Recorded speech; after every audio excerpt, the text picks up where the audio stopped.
Please welcome Andrew, Ronnie, and Nicholas, who are going to talk about SimGym.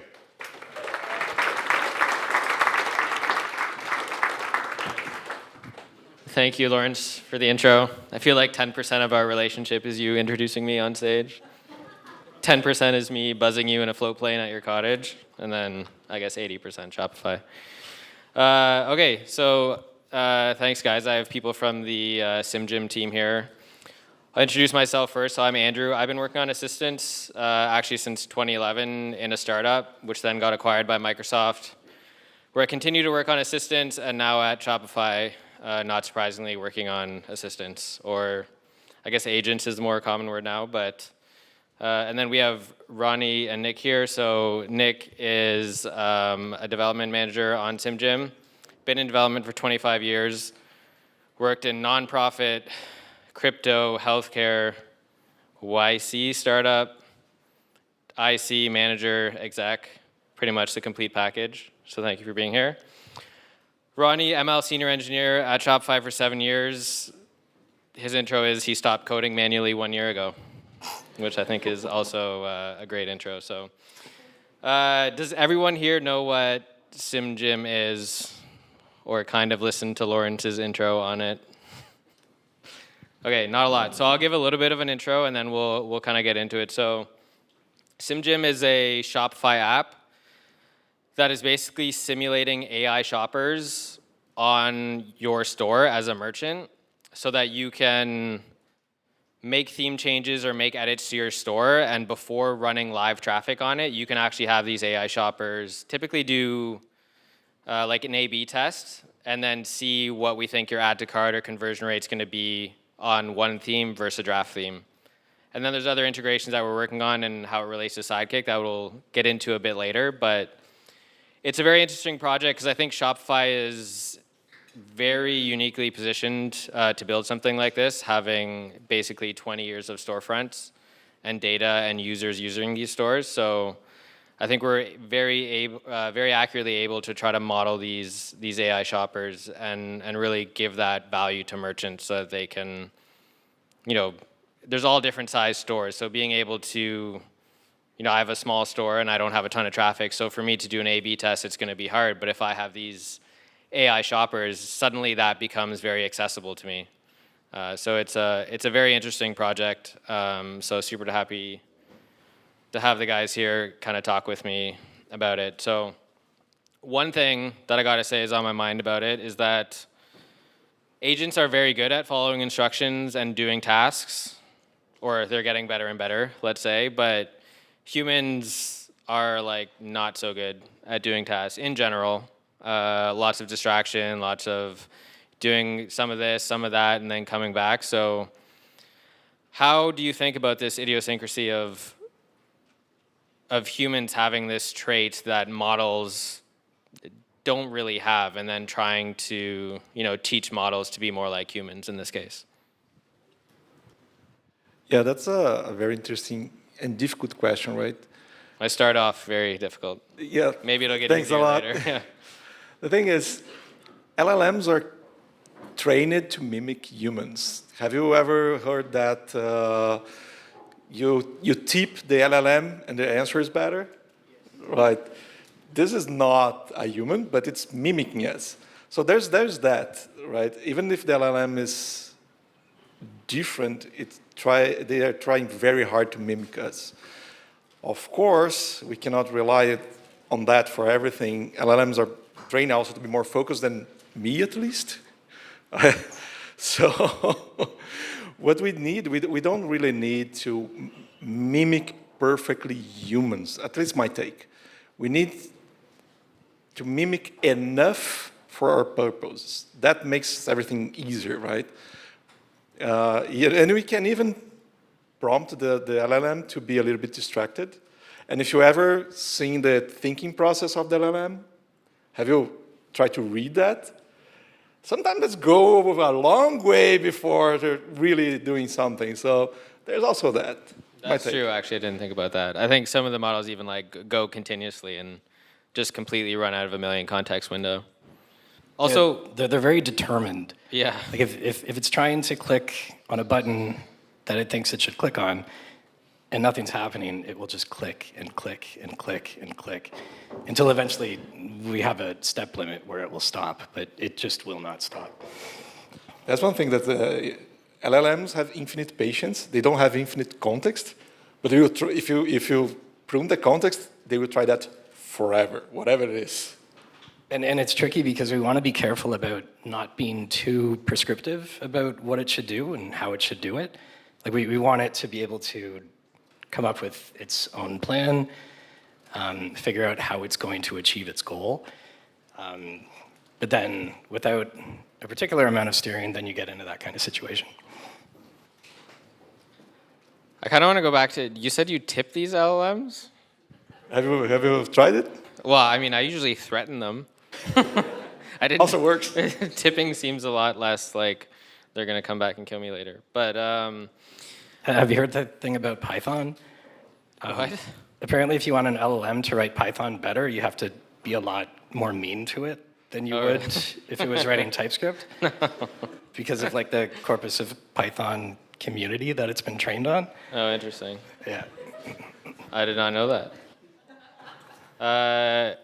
Another tip, actually, because we were talking about, or something we learned maybe on another project, but maybe interesting to share. So we talked about like how it's thinking, and sometimes it goes into like a doom thinking scenario where it just runs out of context. One thing that's worked quite well for us in general across these things is when it hits a certain amount, just like hard stop it. And then Anthropic came out kind of with this advisor tool paradigm, which has worked quite well for us in many different cases. But that is one, especially like the local models that just kind of reason on forever, and the really small ones. It's a pretty interesting way to kind of cut that off and then just get advice from a bigger model, and then you can continue on. So just interesting tidbits, tip agents, use advisor tool, etc. How do we know if we're doing a good job making these AI agents mimic humans? Yeah, that part is actually simple, right? Simple? Super simple. Okay. It's not. I'm it's skeptical. Not. It's not. He's skeptical. Let's hear it though. It's simple. It's not. But That's it the requires ML a lot of guy. effort. It's not. It's not complex because the basic idea is that you should compare what the agents are doing with humans. Just that, right? You choose some metric, and if the agents are performing closely to humans, you are reaching your goal. So the process itself is not complicated, but collecting the metrics, having the right metrics, tuning the agent, that part is super complicated. And data is pretty noisy. Super noisy. But as you said, like Shopify has 20 years of data and all sorts of shops. So we have the data, the human behavior behind to ground that. Right? That's the superpower here. To meet that, it's another story. It's way harder, but I mean, harder problems are the ones that are worth solving, right? So if not hard, why you are solving it? So I think that's the trick here. So you think the parameters are there to be able to evaluate and do a good job at evaluating how well you're actually mimicking, but the actual problem is hard. Yeah, like making the metrics match is the hard part. And depends also what we are choosing for metrics. For example, we are doing A/B tests. So our metric is how many synthetic buyers are adding products to the cart, because that's what usually matters for the merchant, right? Did my change make my shop more attractive or not? So that's a pretty straightforward metric. There are tons of other stuff that support that. How deep are the agents navigating? How much they are abandoning? Where they are abandoning? All those things we need to take into consideration. But if you try to put metrics on everything to make like the perfect simulation, it will be impossible. You cannot do that. So you need to get the smallest amount of metrics that gives you what you want and work for that. And that's already a lot of work. Yeah, there's kind of two levels to it. Like one is like A/B test comparison, like how well do the agents represent what humans have done based on the data that we have about what humans have done. And then there's also just kind of like task-based benchmarks about particular like browser use tasks.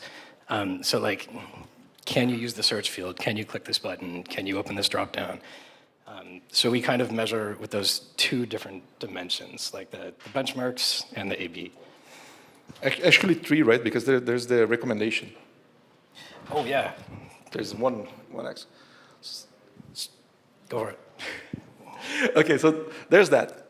We run the A/B test, and then what? We need to tell the merchant, oh, this was good, this was bad. You probably should try this or try that. And that's yet another problem. How do we know the recommendation is actually good? It's super subjective, right? Like, it is well written, it's useful. The recommendation being you run the AI shoppers on one theme, you run it on your draft theme, Yeah. and then you're analyzing all that data and coming up with like a summary of what happened on both sites, looking at the different data, conversion rates, different things that happen, and then summarizing that into a recommendation. Yeah, something like, yeah, the red button for buy was a good idea. Or maybe, no, you shouldn't really put one catalog for everything.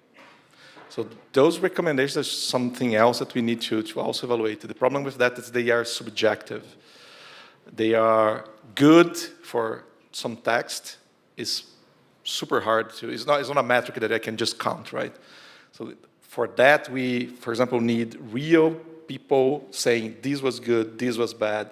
And again, we do the same thing. We have a metric that we can compare. We run the agents and see if they can match.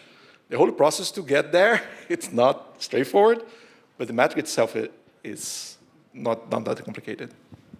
And then there's things we need to be careful about, like uniqueness of recommendations. Like if everyone just gets the same recommendation, no matter what their shop happens to be, then it's not that unique. So we want to make sure that the recommendations are actually tailored to their particular audience. Yeah, there's a problem because LLMs are trained on the internet. So if you're not careful, you get like the generic recommendations from YouTube for getting a better shop, because that's the training data. So there's that too. You talked, I think you were talking about like the DOM earlier. I guess there's kind of two approaches here, like using the DOM and just text to navigate the page and come up with actions, and then the multimodal experience where we're actually looking at the images. We played with both, I presume. Like what is your current thinking and intuition, and what do you think is the right way from both, I guess, performance and like cost efficiency? Yeah, this one's juicy because there's something called the accessibility tree, which is basically just like the modern DOM, I guess. I've been doing front-end development for most of my career. And the problem with front-end development is that no one ever really uses HTML properly. So like the semantics are terrible. That's why like ARIA tags exist. That's why an accessibility tree can even be generated. But you can't trust that any shop has been marked up properly in a way that an agent can make sense of it consistently. So if we're trying to mimic how humans navigate a shop, then going down to the accessibility tree isn't really how they would. So if you think about if there's a huge modal or overlay on your shop that covers the entire screen, an agent might be able to use the accessibility tree to continue to navigate behind that overlay without ever closing it. But a human can't, because if they don't know how to close the overlay, they'll just leave the shop. So there's kind of two approaches that we consider. One is browser use, which is based on the accessibility tree, now with vision. And then there's computer use, which is basically just entirely based on the image. And it basically reasons about the image, determines what should be interacted with, and then returns XY coordinates for like basically a clicker to click on. And that seems to be more successful with things like modals and like cookie banners. Cookie banners get in the way of a lot. And they affect things like the numbers that we're talking about. Yeah, but really, the closer that we can get to the real users, like if we can make the agent really operates the browser well, that would be, in theory, perfect. But we always, when we try those things, we always discover something, right? Maybe it's not obvious, but when we use them, like, oh, actually, there's this corner case that humans always can pass through, but the computers can't. A/B testing in general is like a super valuable tool for anyone across many different products. And normally it's all online experiments, right? You have like a cohort of users that are on one treatment, maybe have multiple treatments, then so you have another cohort on the next one, and then you have another cohort on treatment. So it's like different people across all the controls and treatment. Do you think there's advantages or disadvantages of with A/B testing? I don't know, maybe you can use like the same agent across all three, or do you keep them separately so that like these agents are on the treatment, these are on the other control? Because you could go either way. So have you explored both, and what does that kind of look like? Or what's your intuition anyways? Yeah, that's part is super interesting because I think that we are learning a lot as we are evolving. Agents are not humans. Point. Right? That's a fact.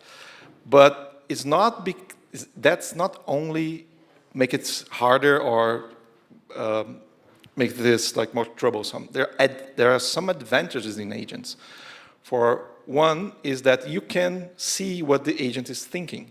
You rarely can see what a human is thinking. So when the agents are going through the page, you say, oh, this is something the agent actually paid attention. If that's relevant or not is another question, but you have that level of transparency, which is impossible with humans. And another one is what you mentioned.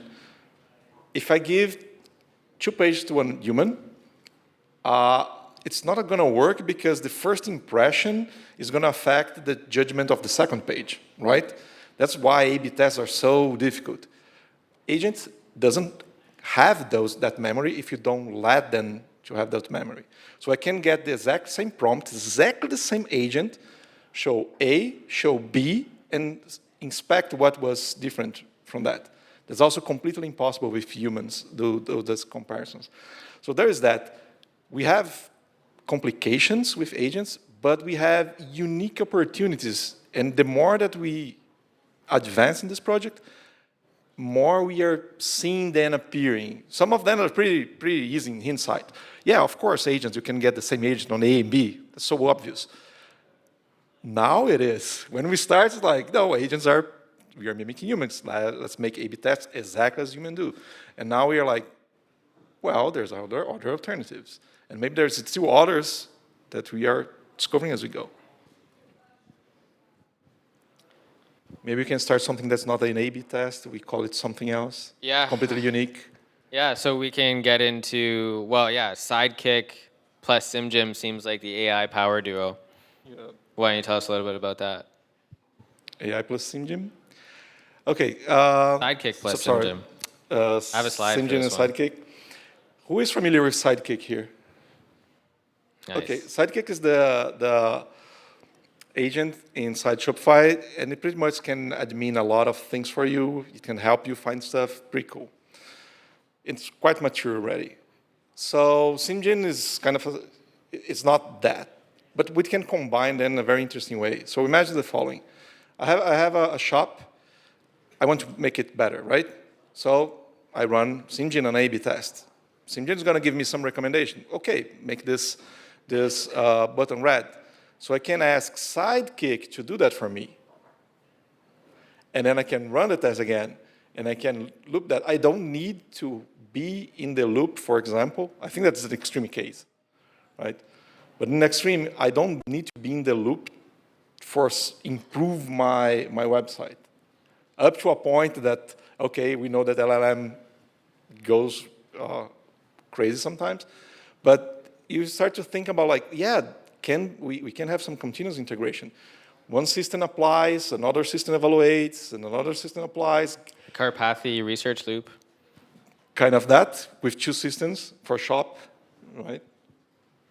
Yeah, do you want to? So I have, like I said at the beginning, I have a store. And actually, one of my philosophies, because I work on Sidekick as well, is that I don't ever want to make changes to my store or like improve my store unless Sidekick can do it. Because then this kind of forces me and the team to add actual, real, useful features to Sidekick.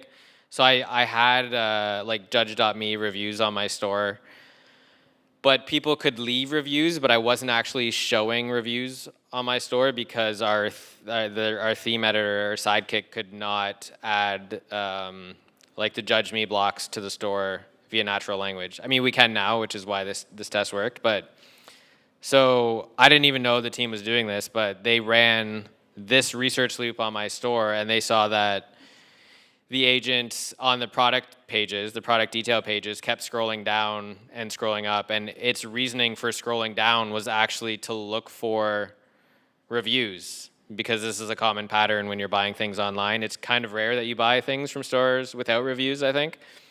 But I had a lot, but they just weren't shown on my store. So SimGym and Sidekick, like Sidekick when it was analyzing basically the traces, was like, all these AI shoppers are looking for your reviews. And then so the next stage of it, Sidekick now has the ability to add these blocks for third-party apps. So it added the reviews and then reran the test, and it actually said that there was a conversion or an add to cart increase. And this is actually, so this was like a month ago. Maybe this isn't launched yet. I don't think. We're launching soon. But I just realized that I was talking. Yeah. Anyways, cool feature. But this auto research loop thing, and this is actually the theme that is running on my store right now today. And I am like, I don't have a ton of traffic, but I do feel like I've had more sales in the last couple of weeks than before. And I think it makes a lot of sense. And Sidekick's kind of analysis and change here was, I believe, super helpful. So I think this is like some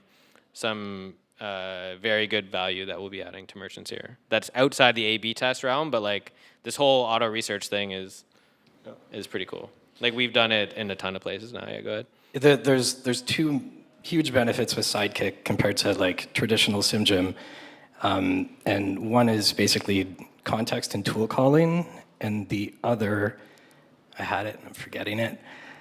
The other is just like technical capability. So a lot of the recommendations that are presented to our merchants, they might end up being more technical than they can actually accomplish on their own. But if Sidekick sees this recommendation, it's actually able to pull it off on its own. So I think Andrew could probably do it if he wanted to, but it doesn't sound like he wants to. So that's why it's good when Sidekick can. I only do stuff when Sidekick can do it. And even before Sidekick was analyzing all of the traces and coming up with the recommendations, we used to do recommendations in a different way, right? Yep. Do you want to talk about maybe the difference between two and maybe some disadvantages or advantages? That's kind of the context window issue, because like when Ronnie was talking about how you could have the same agent go to two treatments of a shop and those agents aren't aware of each other, then you can learn a lot by comparing one agent's experience or one instance of that agent's experience against the other. But when you have a lot of agents, you kind of have to go and aggregate. You have to go and aggregate. There we go. Okay. Hello? Okay, cool. So the problem with how we were doing recommendations with SimGym initially is that we ended up calling it the broken telephone effect. So you would have all of the steps and thoughts of each agent as they navigated the shop. Then we would summarize those into a summary of that agent's experience. And then we would take all of those summaries of each agent, and then we would summarize that. So that's what we refer to as the broken telephone, because you're losing fidelity with like each step. When we introduce Sidekick into the mix, then it's able to, instead of referring to these summaries, it's able to actually like retrieve the steps that the agent took and come up with better recommendations and conclusions that way. It's actually a pretty interesting problem too, because I think of propagation of errors. It's the same kind of thing here, and how like Sidekick as an agent helped reduce this and the broken telephone problem. But it just, like in 2011 when we were building agents or assistants, they were literally a classifier for like the domain and then a sub-classifier within that for the intent. Like maybe it was calendar and then create a calendar event. And these are like SVM classifiers back in the day. And then it's like a conditional or random fields model to do entity extraction. So like the names and the times.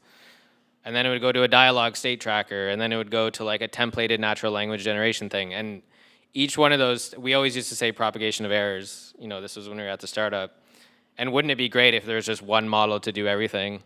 So it's funny because now that's what LLMs are doing, but they're kind of following the same process. They're classifying into a tool call. That tool call is getting the arguments to the function. So when you think about it, it actually works the same way that it did in 2010, except now we have one model that does all these things. You know, and you could create the whole startup that took 7 years to sell in like a week, but so that's nice too. But yeah, it's just crazy to think about these common patterns and issues from 16 years ago building the same thing and just see them, you know, still be issues and still have the same solution. So In 2010, I was just playing with jQuery, I think. yeah, it's crazy how fast time goes. What other are some big challenges that you think that you guys are facing? For me, the most complicated part is the number of parts that we need to tweak to make this works. Because it's not only making the LLM behave like human. There's different types of humans with different goals, with different span attentions. So someone is just looking for the product. Someone else is like committed to find the product and buy it. It's just waiting for a deal. So it's not just like, yeah, make the LLM go and hope for the best. We need to say, okay, which types of users are there? How are they distributed? How, for this particular shop, how many people are looking for deals or for premium products? So the composition of the LLM and then the browser, is the navigation accurate, the perception of the agent is accurate, then the recommendation. So there's so many levers that we need to tweak, levers and buttons, that makes this thing complicated. On the other hand, that's what makes SimGym so valuable in my opinion. There's a very low surface to volume ratio. The user just clicks, I want to run an A/B test, this, go. Behind the scenes, we are doing a lot of work, and that's the best type of things to solve for the users, is that the user will think that's super simple to do and use it, and we have all the burden of making that works, no matter how complex it is. Another one I'd add is just like reproducibility. So like when we're talking about the benchmark tests that we run, we want to see how improvements to the model or the prompt that we feed the model affect the agent's ability to navigate a shop. So we'll send it to shops that it has navigated before and see if it improves. The problem is like shops change over time. So like it means your golden data set isn't so golden at all times. So that's actually a problem that we're solving right now, trying to like snapshot shops in time so that we can have a more reliable golden data set. You're kind of touching on, I guess, diversity a little bit and how you talked about it earlier with like making sure you don't make the same recommendation. But how do you, there's like billions of humans, I guess, in the world. And a lot of people are shopping. So how do we, you talked about a couple of things, but how do you make the AI shoppers so diverse while keep it aligning with like what we see from, you know, the 20 years of shopping data? Yeah, okay, well, so let's talk a little bit of how the sausage is made. Yeah. Okay. So basically we have... start hard and end hard for this discussion. Thanks a lot. So there's this. We need to simplify the problem. We have a model, and every model is a simplified representation of the reality, but it's good enough. So how do we represent the users here? We break the synthetic users in two parts. One is the archetype. So what's this guy about? Is this buyer about ethics, about price, about quality, and then the other component is the intention. Is this user committed to buy something? Like, I want to buy it. Or it's more like, I'm exploring, maybe I buy if I find an opportunity. So with those two components, we can create a vast range of synthetic buyers. The trick is to combine the right intentions to the right archetypes and find the archetypes. We have a process like, because we have click streams and real user data, we can combine and cluster them. Then, because we don't really need, for example, if I have a shop that have, I don't know, 3 million users a day, I don't need 3 million bots to mimic that. Because some of those behaviors are going to repeat between the users. So I need one bot or a few bots per behavior, which reduces that. And also the opposite. The shop has absolutely no buyers yet. It's just starting or have like one buyer per day. I can also simulate against those archetypes and see what will be the performance. So that's how we are simulating the behavior, breaking them now, and focus on what is useful and not like trying to simulate everything. I don't know, the bot has a bad day, humans have a bad day, but we are not at that level because it's not that useful. And Sidekick comes in to help too, when Sidekick is fully integrated with SimGym, because it actually knows a lot more about the merchant and about the shop. So it's able to kind of seed a lot more context into the recommendations that it's making than SimGym on its own would be able to. Yeah, I think this kind of helps us end with, a very powerful thing about SimGym is that it's bringing this kind of capability to small merchants, not just big merchants. And because big merchants can run these things at scale, but the real power here is, small merchants can do this too, right out of the gate. So also I just noticed with my foot up that thank you, Aaron and team from the previous talk for shipping these socks to me. With that, we have 7 minutes for questions.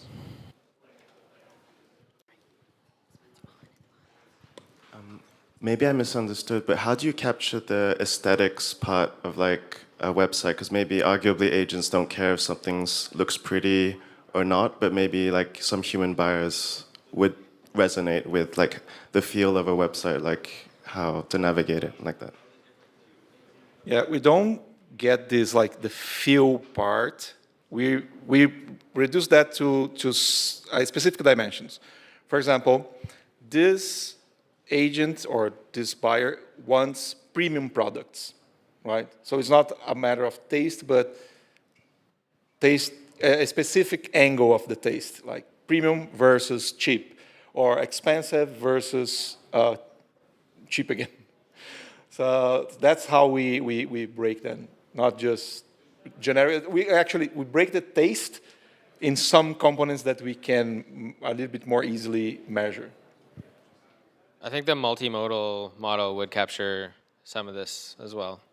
But for example, we don't have agents like, oh, you like red, right? Or that's not part of the thing. Yeah, yeah, but if the more that we can reproduce accurately the behavior of a buyer and combine vision with that, it'll just kind of come naturally that one theme's UX, UI might be introducing more friction than an alternative.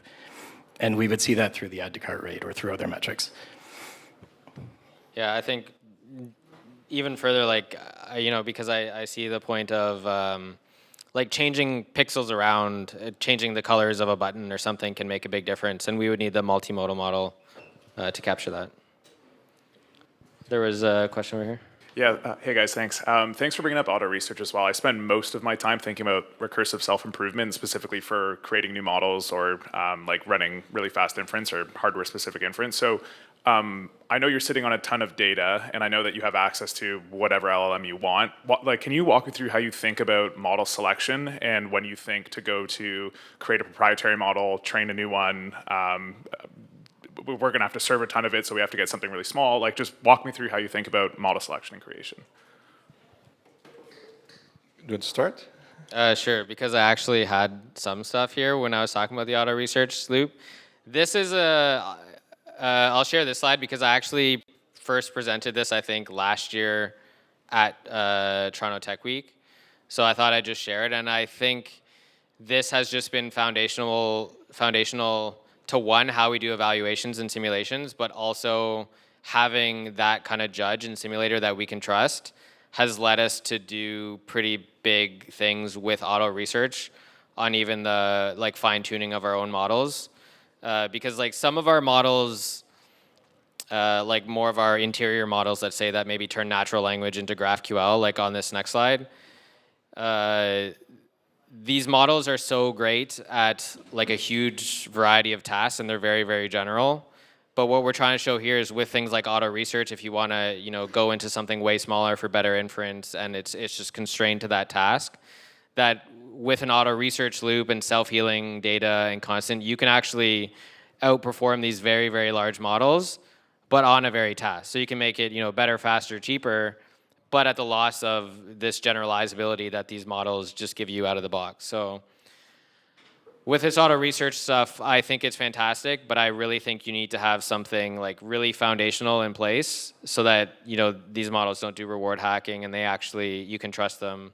So, we have the same kind of application on SimGym and others, but it's a great question because I just think it's so important to be thinking about. Do you want to add? And talking about models, like our priority is try to get the best model that gives us the best performance, right? In performance here, I'm saying match better what the real buyers are doing. When we reach that, do we have a cheaper model and faster model that can reach the same level or close enough? Okay, let's try that. So it's a back and forth between improve it, make it faster and cheaper, improve, make it faster and cheaper. So we are constantly changing and evaluating the models. And that's kind of unavoidable because the velocity, the speed that the models are evolving, you need a process for that thing. You cannot say, I've reached the best model. It will last like 3 months. Yeah, you never will. Okay, we have time for 1 or 2 more questions, if we answer quicker, I suppose. Hello, yeah. I have a question. So I do understand the SimGym actually simulates the user. And what if a new merchant comes to you, and do you actually simulate the data for them, or you have a requirement for silver or gold layer of data coming from the merchant to start with? That's a very interesting question. We have that problem, and how do we solve it? We find similar shops that have the traffic, and you say, okay, if we're similar enough, we can use the same distribution for that. So we call them like donor shops in the sense they are donating the behavior to the newer shops. Okay, so you just borrow the data and work over it, expecting this should be the same, rather than simulating the data as.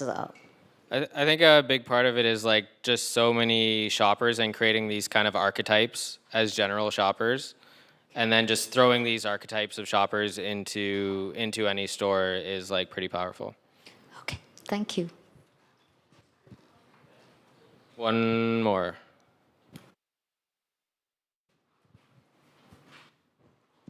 Hi, so yeah, I was just like a bit curious about, like, Andrew, you just touched upon LLM evals, and Nicholas, I think you mentioned that, like, our goal here is to like make the storefront like better for humans, right? But like, I think what SimGym is trying to do is like making it easier for AI agents to navigate through the store. So like, just to like touch upon that reward hacking, like the Goodhart's law, like how do you actually prevent like SimGym from like optimizing for that instead of like making the store better for humans? And also I was just like curious if you've ever thought about integrating SimGym as like a sort of an offline eval layer for Sidekick. Yeah. Do you, for the, I mean, offline eval for Sidekick for sure, and even like this research loop that we talked about here was like using them both together. And I think more pointedly, your question is probably when we do make our theme editor, like our theme editor skill within Sidekick, so to speak, evaluating it with SimGym. I think that's a great idea. You should build that. Yeah, and regarding like the AI trying to optimizing for itself instead of the human, what grounds that is that we do have the real human behavior. So if the LLM is not behaving like the humans, the metrics are not matching, we are not doing our job right, and we change the model. Yeah, and just to clarify, the goal is not to make shops easier for AI agents to navigate. At least for SimGym, that's not SimGym's goal. SimGym's goal is to use AI shoppers that best represent the real buyers of the merchant, so that the merchant can make their shop better for actual humans. So like there's no recommendations that are made by SimGym that would optimize the shop for an agent. It's always to optimize the shop for a user. I think that's it. Thank you. It's great. Thank you, Andrew, Ronnie, and Nicholas. There's a couple kind of Shopify things that you called out in this talk. Also, one, we talk about ourselves as the entrepreneurship company, and this is what Andrew was talking about. You wouldn't necessarily build a system like SimGym if what you were focused on was charging for SimGym specifically and looking after those larger merchants, because they would pay for it, but they don't need it. So we are working on how do we get to that first buyer for a merchant, that first sale for a merchant? How do we help more merchants become entrepreneurs? And that unlocks more systems we can build. The other thing is I like to describe Shopify as a learning company, and I think this was a great example of experimentation at its best, and we're going through these loops to really figure out how all of this works. What we were talking about today is kind of the current version or where we're at, but this is like multiple years into the exploration and getting these agents to do what we want and getting into these systems. And while we do it in this context, we do it in many other contexts as well. This one's just a great example of that.